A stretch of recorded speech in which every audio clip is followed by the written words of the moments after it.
বাংলাদেশের কারো পক্ষে কোনো পলিটিক্যাল বায়াসের কোনো কারণ নেই। তারা যেহেতু গণহত্যার ব্যাপারে সুস্পষ্ট একটা রিপোর্ট দিয়েছে, এইটা আমাদের মামলা প্রমাণের জন্য একটা বড় এভিডেন্স হিসেবে কাজ করবে। এবং আমরা জাতিসংঘের কাছে চেয়েছি যে তারা যে সমস্ত ম্যাটেরিয়ালের উপর ভিত্তি করে এই প্রতিবেদন তৈরি করেছেন সেগুলো পাওয়ার ব্যাপারে আমরা তাদেরকে রিকোয়েস্ট জানিয়েছি।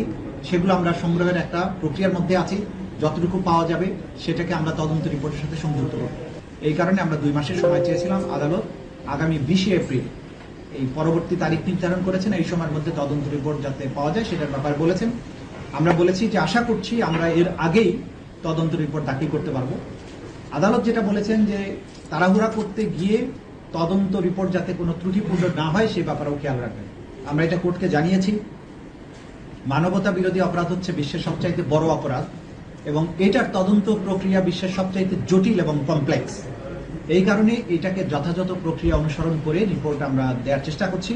সেক্ষেত্রে আমাদের তদন্ত সংস্থা এবং প্রসিকিউশন দিনরাত কাজ করছেন। এই ব্যাপারে আমরা আপনাদের মাধ্যমে জাতির কাছে এই যে মেসেজটা দিতে চাই যে আমরা দিনরাত কাজ করছি এবং আমরা তদন্তের একটা চূড়ান্ত পর্যায়ে আছি।